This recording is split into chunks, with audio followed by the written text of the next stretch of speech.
12ই June আসলে কাদেরকে target করা হচ্ছে? ওকে, 12ই জুন অ্যাকচুয়ালি টার্গেট করা হচ্ছে গিয়ে ওই দেশগুলোকে, যেই দেশগুলোকে অলরেডি পাইজি সিকিউরই বলা হচ্ছে, সিকিউর কান্ট্রি। এই 7টা দেশ আমরা জানি, এই 7টা দেশ কি কি? বৈধভাবে যারা আসবেন তারা ওয়েলকাম। বৈধভাবে হতে পারে ফ্রুসি, হতে পারে বিভিন্ন রকম ফ্যামিলি ভিসা, ট্যুরিস্ট ভিসা, অনেক student visa, lots of visa আছে।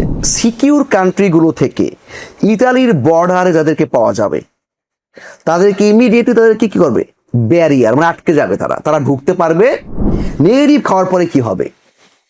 তার মাত্র 7 দিনের মধ্যে রিকোর্স করতে হবে। তো এখন প্রবলেমটা কোথায়? অ্যাডভোকেট অ্যাভেলেবেল নাই। কোথায় অ্যাডভোকেট?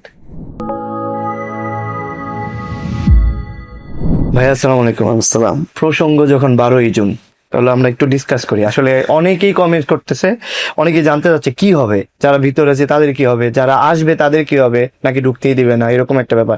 তো আমরা আসলে বেশ কিছু আলোচনা, এটা সোশ্যাল মিডিয়াতে হোক, আমাদের নিজস্ব অ্যাডভোকেটদের মাধ্যমে হোক, আমরা যে যে ব্যাপারগুলোর একটা মানে মোটামুটি একটা আইডিয়া নিতে পারলাম। সেই আইডিয়াতে আমরা যা বুঝলাম, আপনি অবশ্যই এক্সপ্লেন করবেন এই ব্যাপারটাতে, যে 12ই জুনে আসলে কি ধরনের ব্যাপারগুলো লক্ষণীয় এবং কারা আসলে সবচাইতে বেশি এটাতে প্রভাবিত হবে এবং কোন দেশের।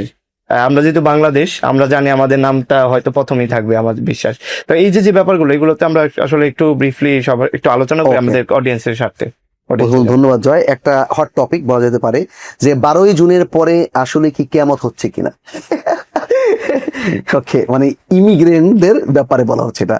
ওকে, একটা তো সেই জায়গা থেকে যেটা হচ্ছে আসলে প্রথমত এটা বলে রাখি, যেহেতু একটা নতুন একটা রুলস রেগুলেশন, তথ্যের ভিন্নতা থাকতে পারে, ভিন্ন। অবশ্যই আমরা আমাদের জায়গা থেকে আইডিয়া পেলাম, ম্যাক্সিমাম যতটুকু বুঝতে পেরেছি এবং সেখান থেকে যতটুকু আমরা কনভিন্সড হয়েছি সেই বিষয় নিয়ে কথা বলছি। পরবর্তী সময় যদি কখনো কোথাও ভুল হয় আমাদের হতে পারে, সেজন্য আমরা অবশ্যই আবার রেকটিফিকেশন নিয়ে চলে আসবো ইনশাআল্লাহ। ওকে, তো আমরা প্রথমত আসি 12ই জুন আসলে কাদেরকে টার্গেট করা হচ্ছে। ওকে, 12ই জুন অ্যাকচুয়ালি টার্গেট করা হচ্ছে গিয়ে ওই দেশগুলোকে, যেই দেশগুলোকে অলরেডি পাইজি সিকিউরই বলা হচ্ছে, সিকিউর কান্ট্রি। বলার অপেক্ষা রাখে না, বাংলাদেশ শিওর আছে ডেফিনেটলি। তো এই যে যেই দেশগুলো সিকিউর, এই দেশের মানুষগুলো ইতালিতে বা ইউরোপে তারা যেন অবৈধভাবে না ঢুকে, যাচ্ছে তাই গল্প তৈরি করে যেন থেকে যেতে না পারে। কারণ আমরা ভালো করেই জানি তোমাদের গল্প সত্য না, ভিত্তিহীন গল্প। সো এই 7টা দেশ আমরা জানি, এই 7টা দেশ কি কি একটু বলে রাখি। বাংলাদেশ, ইন্ডিয়া, কোসোভো, ওকে, কলম্বিয়া, সেই সাউথ আমেরিকান, পেরু এখানে নাই না, কলম্বিয়া, আর 3টা দেশ আসছে এদিক থেকে আমাদের মুসলিম কান্ট্রি, ইজিপ্ট, মরক্কো আর তুনিজিয়া। আচ্ছা, আমরা জানি তুনিজিয়া আর ইন্ডিয়া থাকবেই, কারণ তাদের সাথে আলাদা একটা আটকোট অলরেডি আছে তাদের। তারা কিন্তু ফুলুসিতেও আলাদা একটা কোটা তাদের আছে। তো তাদের জন্য রাস্তাটা একটু অন্যভাবে খোলা আছে। তো তারা এই জন্য ইতালির সরকার সাথে এই আকর্দ করবে, এটাই স্বাভাবিক ছিল। আমাদের তো এরকম কোনো আলাদা কোনো আকর্দ নেই আসলে। তো এখানে বলে রাখা ভালো যে আসলে যে দৃষ্টিভঙ্গিতে ইউরোপিয়ান ইউনিয়ন বলছে আমরা পাইজি সিকিউরি, সেই দৃষ্টিভঙ্গিটা ইউএন থেকে কিন্তু সঠিক বলছে না। এটা সবচেয়ে বড় কথা। ওকে, এখন কি ঘটে যাচ্ছে সেটা বলি আমরা। সেটা হচ্ছে বৈধভাবে ইমিগ্রেন্টদের ব্যাপারে কোনো প্রবলেম নাই। বৈধভাবে যারা আসবেন তারা ওয়েলকাম, এটা আমরা জানি। বৈধভাবে হতে পারে ফ্রুসি, হতে পারে বিভিন্ন রকম ফ্যামিলি ভিসা, ট্যুরিস্ট ভিসা, অনেক student visa, lots of visa আছে। অলরেডি যারা এখানে আছে তাদের ব্যাপারটা একটু নিরাপদ বলা যায়। হ্যাঁ, আমরা ওটা পরে আসছি। যারা ভিতরে আছি তাদেরকে আমরা পরে আনছি। যারা আসবো 12 তারিখের পরে তাদেরকে নিয়ে কথা বলছি। তো কথা হচ্ছে কোথায়? যারা এই সিকিউর কান্ট্রিগুলো থেকে ইতালির বর্ডারে যাদেরকে পাওয়া যাবে তাদেরকে ইমিডিয়েটলি তাদেরকে কি করবে? ব্যারিয়ার, মানে আটকে যাবে, তারা ঢুকতে পারবে না। বর্ডার বলতে বলছি আমরা এয়ারপোর্টকেও তো মিন করছি, রাইট। আমি এখন সেই বর্ডার গুলো কি কি, আসলে লাম্পেদুজা সবাই চিনি, যখন বারকায় চলে আসি তা সেটা বর্ডার। আমরা জানি বর্ডার আছে ওই পাশ থেকে ইউরোপ দিয়ে ঢুকে যখন ত্রিয়েস্তে বা উদিনে, সেটা বর্ডার। কোমো বর্ডার, কিন্তু কোমো দিয়ে কখনো লোক ঢুকে না, কারণ সুইজারল্যান্ড থেকে কে আসবে ইতালিতে? ওকে, তো এই যে লাম্পেদুজা, ত্রিয়েস্তে, উদিনে এবং প্রত্যেকটা ইন্টারন্যাশনাল এয়ারপোর্ট কিন্তু এক একটা বর্ডার। অবশ্যই, হ্যাঁ হ্যাঁ, যেখানে আছে ইন্টারন্যাশনাল এয়ারপোর্ট সেখানে একটা বর্ডার পুলিশের একটা ব্যাপার আছে, কাস্টমস থাকে, আমরা জানি। সো এই জায়গাগুলোতে অবৈধভাবে আসার পরে ইমিডিয়েটলি তাদেরকে কি করা হবে? চিপিএরতে চিপিয়ারেতে নিয়ে যাওয়া। পাঠিয়ে দেওয়া হবে। চিপিএররে কি? চেন্ট্রো পের রিম্পাত্রিও, দেশে ফেরত পাঠানোর জন্য একটা অস্থায়ী জায়গা যেখানে পাঠিয়ে দেওয়া হবে। তো পাঠিয়ে দেওয়ার পর ইমিডিয়েটলি প্রচেদুরা accelerata শুরু হয়ে যাবে। ওকে, তাদের আউদিশনে হবে, মানে মোট কথা তাদের স্ক্রিনিং যেগুলো আছে, এক্স্যাক্টলি ফিঙ্গারিং সব হবে ইউরোডাকের উপরে বেস করে। তার আসলেই তার অতীত কাহিনীগুলো জানানো হবে। ওকে, সবকিছুর পরে তার কমিশন হয়ে যাবে কিন্তু সেখানে। entro 3 mesi 12 settimane ovviamente arriva il negativo, negative খাবে। নেগেটিভ খাওয়ার পরে কি হবে? তার মাত্র 7 দিনের মধ্যে রিকোর্স করতে হবে। তো এখন প্রবলেমটা কোথায়? অ্যাডভোকেট অ্যাভেলেবেল নাই। কোথায় অ্যাডভোকেট?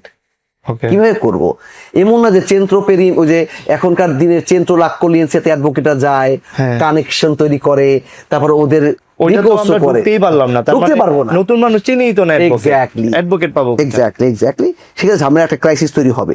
তবে এখানে আমার বলে রাখা ভালো, কারণ আমরা জানি যারা ইতালিতে ঢুকতে চায় তারা অনেকেই তো আসলে কেউ কাজিন, ভাই, বন্ধু, কেউ না কেউ আছেই। তো তাদের সাথে কানেকশন থাকলে, তাদের মাধ্যমে কোন অ্যাডভোকেটকে বলতে পারলে, মানে ওই মানুষগুলোর কি একটা দৃত্ব আছে কিনা যে আমার একটা অ্যাডভোকেট? 100%, কিন্তু সময়টা কম। তো অ্যাডভোকেট যদি তারা কোনো বন্ধু বান্ধব ভাই ভাইদের মাধ্যমে ইনফর্ম করতে পারে, তাহলে ওই অ্যাডভোকেট তখন চিপিএরতে যোগাযোগ করতে পারবে যে আমাকে এই তোমার ওকে আসিস্তি বা এখানে যে আছে সে নমিনি করেছে। তাহলে কি হলো? তার রিকোর্স হয়ে গেল। আচ্ছা, আবার মজার ব্যাপার হচ্ছে রিকোর্স হওয়ার পর সে কিন্তু এখনো বের হয় নাই, পারবে না। ওকে, কারণ আমরা সবাই জানি এক্স্যাক্টলি এই যে নেগেটিভ আসছে, মানিফেস্টা ইন ফোন দা টেস্টার উপর বেস করে এখানে কি লাগবে? সসপেন্সিভা করতে হওয়া লাগবে। সেন্সা সসপেন্সিভা নন সি পুò uscire। তার মানে কি? যতক্ষণ পর্যন্ত না সসপেন্সিভা না আসে ততক্ষণ পর্যন্ত তার আর কোনোভাবেই চিপিএর থেকে বেরোর সুযোগ নাই। যদি আলটিমেটলি সবকিছুই বন্ধ হয়ে যায় তখন তাকে, এটা কি অনেকটা ফাস্ট ট্র্যাকের মতন হবে? আসবা, স্ক্রিনিং করব, এই হবে সেই হবে, একদম সবকিছু ডান। যদি ওয়েলকাম হয় ওয়েলকাম না হলে ওইখান থেকে এক্স্যাক্টলি। তবে এরপর দ্বিতীয় ধাপে আসি আমরা। বৈধভাবে অনেকেই আসবে, আমরা জানি বৈধভাবে স্টুডেন্ট ভিসাতে, টুরিস্ট ভিসাতে, বিভিন্ন ভাবে আসবে, এবং তারা আসবে অস্থায়ী ভিসাতে কিন্তু থেকে যাওয়ার নিয়ত করবে। হতে পারে এরকম, অনেকেই হয়, তাদের জন্য ভিন্নতা।